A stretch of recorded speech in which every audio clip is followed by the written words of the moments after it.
This is how much you're going to make if you invest 100,000 Kenyan shillings in a money market fund. Let's say it's January next year, January 2025, and you're like, you know what, let me save my money.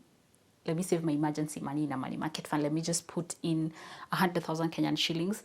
I'm not going to be doing any additional deposits because this calculation is going to assume that no additional deposits, just 100,000 Kenyan shillings at the beginning of the year. You're leaving that money for 12 months. How much are you going to make? I'm going to be doing different calculations, and in the first one, I'm going to assume that your money is in an MMF that earns you 12.14%. So there's a money market fund calculator on my website. When you search Oyori money market fund calculator, it's going to be doing these calculations for you. If you key in that figure, when you go there and you type in 100,000 Kenyan shillings as the face value, and then you also type in the interest rate as 12.14% and then annual, and then choose compounding as daily. Choose the compounding as daily. Once you do that, you're going to find out that you're going to be making 12,896.28.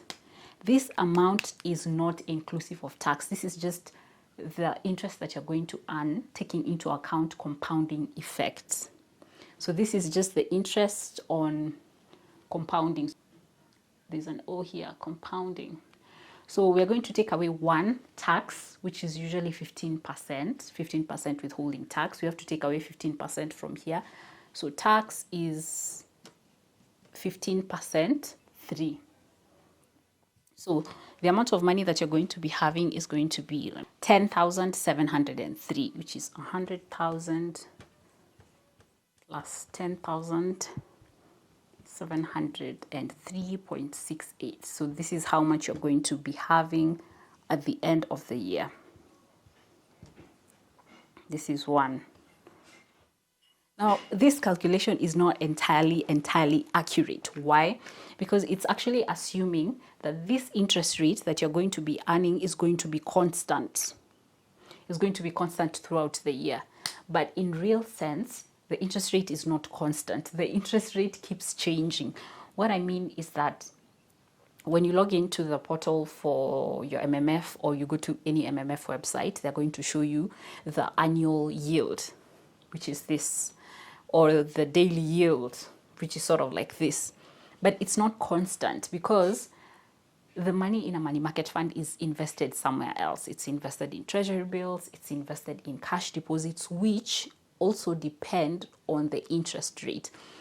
For example, the Central Bank of Kenya currently has been reducing the treasury bill rates. Earlier on in the year, they were around 16%. But now when you check, they are 11%. There was a time they were 14%. There was a time they were 15%. And most of this money is usually invested in treasury bills. So any change in a treasury bill rate, which changes every single week ideally, any change in this is going to affect this. So this assumption that this interest rate is going to be constant is not correct. Like I said, money in a money market fund is also invested in fixed deposits.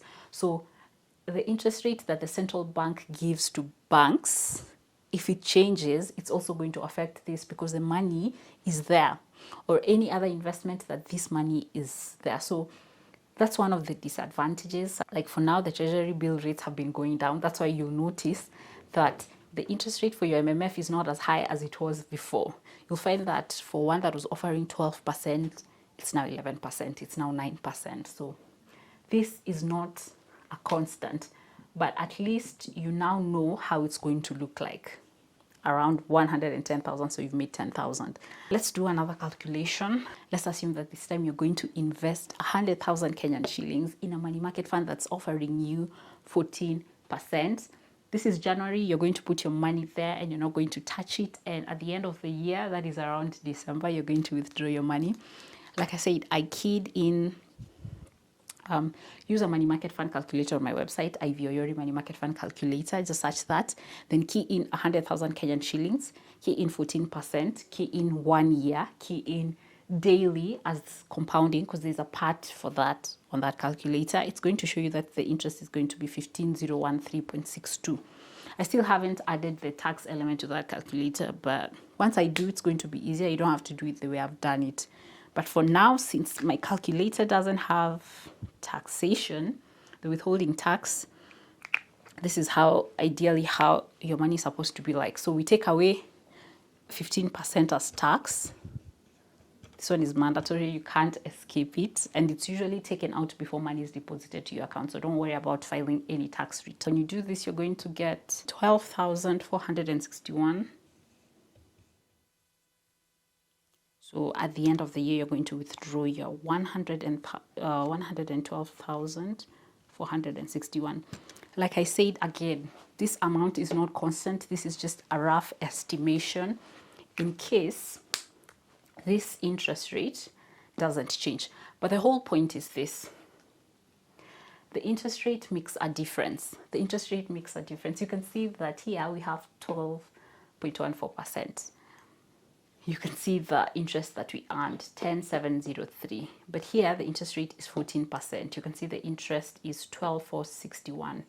So the change, like the 2% difference between 14% and 12.14% is going to yield around, is going to have like a difference of around 2,000 there.